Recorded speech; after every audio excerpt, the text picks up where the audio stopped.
اور اس کے اندر ایک لوگوں کی بھلائی اور ویلفیئر کے لیے آج سے کچھ 40 سال پہلے ایک تنظیم بنائی گئی تھی، سارک، جس کا مقصد یہ تھا کہ یہ خطے کی یہ ریاستیں جو ہیں یہ ساری آپس میں کولیبریٹ کریں گی، اکنامکلی گرو کریں گی، ٹریڈ کو گرو کریں گی اور اکنامک انٹیگریشن کریں گی، اور یہ ممکن ہوگا کنیکٹیوٹی سے، اور کنیکٹیوٹی سے خود بخود جو ہے وہ اکنامک سیکورٹی بھی حاصل ہوگی، اکنامک ڈیولپمنٹ بھی ہوگی، اور سوشو اکنامک پروگریس بھی خطے میں ہوگی۔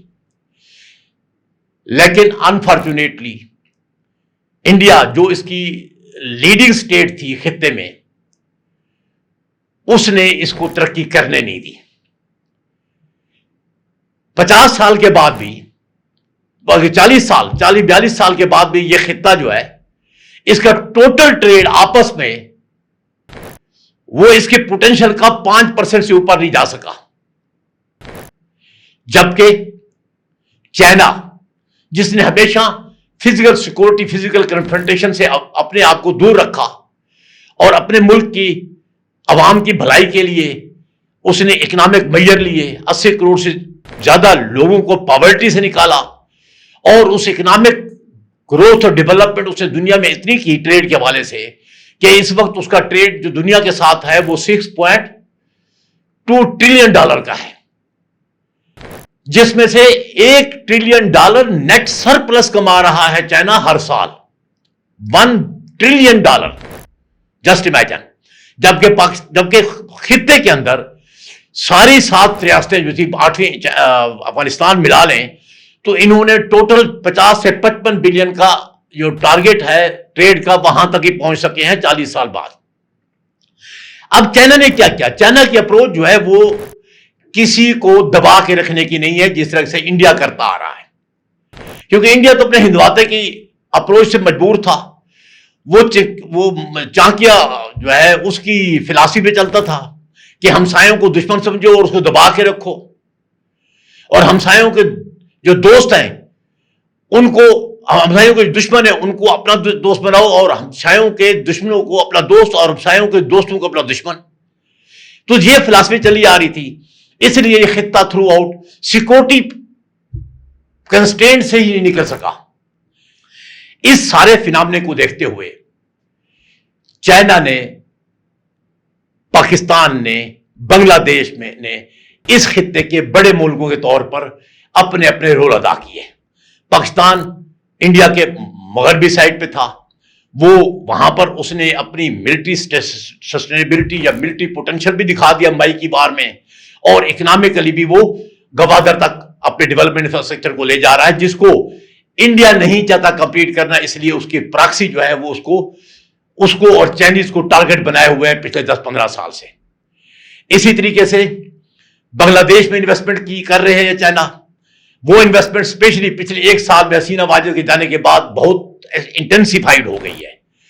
سری لنکا میں ایئرپورٹ بن رہے ہیں، سری لنکا میں آئل ریفائنری لگ رہی ہے، برجز بن رہی ہیں، روڈ بن رہے ہیں، اس طرح میانمار میں بن رہے ہیں۔ یہ سارے کیا ہیں؟ یہ بیسیکلی اس علاقے میں پاورٹی سے نکالنے اور فیوچر کے لیے کنیکٹیوٹی کے جو ذریعے ہیں وہ بحال کرنے ہیں، تاکہ اس سے جو چائنا کا امپورٹ اور ایکسپورٹ ہے وہ ان ملکوں کے ان رستوں سے دور گزرتا جائے، تاکہ یہ ملک بھی اس سے اپنے اپنے حساب سے ارننگ کرنا شروع کر دے، تاکہ لوگوں کو جاب بھی ملے اور اکنامک گروتھ بھی ہو سکے۔ محسوس ہو رہی ہے بیسیکلی یہ سیکورٹی نہیں ہے، انڈیا کا وہ مائنڈ سیٹ ہے جو وہ اپنے سے چھوٹے ممالک جو ہمسائے ہیں ان کو ترقی کرتا ہوا نہیں دیکھنا چاہتا، ان کو اکنامکلی سٹیبل نہیں دیکھنا چاہتا، کیونکہ ہندواتا کی فلسفی کے خلاف ہے۔ اس لیے اس نے ایک نیا ہوا کھڑا کیا ہے کہ اگر یہ ترقی کر جائیں گے تو ورچولی کس کی قیمت پہ شاید میں جو ہے انسٹیبل ہو جاؤں گا، میں ویک ہو جاؤں گا۔ اس کو انہوں نے ایک ہوا کھڑا کیا دنیا کو دکھانے کے لیے کہ چائنا جو ہے یہ انکروچ کر رہا ہے، ایسٹ میں بھی، میرے جو بیک یارڈ ہے اس میں بھی، اور میرے فرنٹ یارڈ میں بھی۔ مین وائل انڈیا نے مئی وار میں چائنا اور ترکی کو ویسے ہی پاکستان سے ٹیگ کر دیا، تو ترکی اور چائنا جو ہے وہ، اور اس کے جو ایئر چیف مارشل ہے وہ اپنے اس فیوچر سیکورٹی پروٹیکٹ جو کہیں اس علاقے کے خطے کی اس کے پوائنٹ آف ویو سے وہ ملے ہیں۔ اس طریقے سے ترکی بنگلہ دیش، کیونکہ اس کی آئیڈیالوجیکل ایک برادر اسٹیٹ ہے، مسلم اسٹیٹ ہے وہ بھی، اور پھر اس میں چائنا کے انٹرسٹ بھی ہیں، چائنا اور ترکی کے آپس میں کامن انٹرسٹ ہے، پاکستان کے انٹرسٹ ہے. تو ان سب کے ملاپ سے جو پاکستان، چائنا اور بنگلہ دیش کا ایک کوآپریشن کا ایک ٹرائی لیٹرل ایگریمنٹ ہوا تھا، انگیجمنٹ ہوئی ہے پچھلے 1 مہینوں میں، اسی کے ہی سبسیکوینٹ سٹیپ تھے ترکی کی انڈسٹریل کمپلیکس یہاں بنانے کے لیے. ترکی کا جو وفد ہے وہ آیا ہے جس نے انڈیا کو سخت پریشان کر دیا ہے. اب یہ دیکھیں، یہ ہے وہ تھریٹ جو ایکچولی انڈیا کو ہے. اب ہمارا چیف آف اسٹاف جب وہاں پر جائیں گے سری لنکا میں، سری لنکا بھی ڈسا ہوا ہے.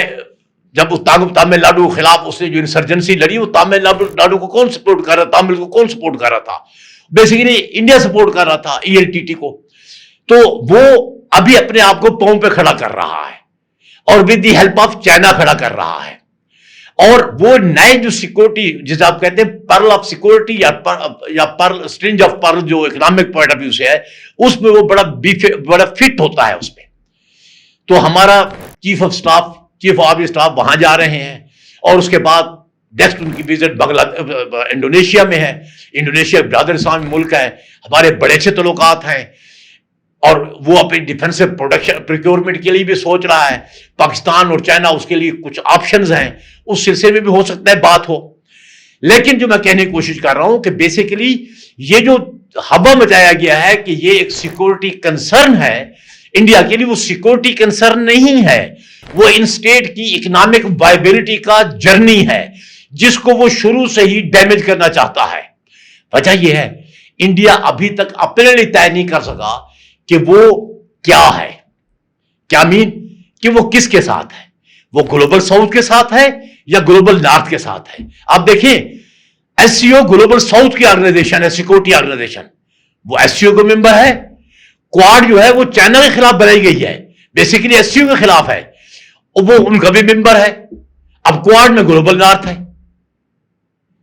اسی طریقے سے وہ برکس کا ممبر ہے. انڈیا جو ہے برکس گلوبل ساؤتھ کی آرگنائزیشن ہے جو اکنامک ریوائول کی طرف چل رہی ہے، اور انڈیا جو ہے وہ G7 کا ممبر ہے جو گلوبل نارتھ کی ہے. تو پہلے تو انڈیا کو یہ طے کرنا چاہیے وہ ہے کس کے ساتھ، گلوبل نارتھ کے ساتھ ہے، گلوبل ساؤتھ کے ساتھ ہے. اس کے بعد انڈیا کو اکنامک انٹرسٹ اور اکنامک تھریٹ اور سیکورٹی تھریٹ کو الگ الگ ویو کرنا ہوگا. اور یہ جو پریپریشن ہے کنٹریز کی سروائیول کی، وائبلٹی کی اس خطے میں، وہ بنگلہ دیش ہے، وہ میانمار ہے، وہ سری لنکا ہے، وہ پاکستان ہے، یا ایون دین وہ بھوٹان، وہ نیپال ہے، ان سب کے اندر جو بھی وہ اپنا کوئی ملٹری پوٹینشل بنا رہے ہیں، وہ بیسیکلی اپنی سیکورٹی کو with in the country ensure کرنے کر رہے ہیں، اپنے اکنامک مسل جو ہیں ان کو پروٹیکٹ کرنے کے لیے کر رہے ہیں، نہ کہ چائنا، نہ کہ انڈیا کو تھریٹن کرنے کے لیے. تو یہ سمجھنے کی ضرورت ہے انڈیا کو. میرے خیال میں انڈیا میں بہت سے دماغ ہیں، قابل دماغ ہیں، جو چیز کو مخصوص لینس سے نہیں دیکھتے بلکہ اس کو ایک ہولسم پرسپیکٹو میں دیکھنے کی ضرورت ہے.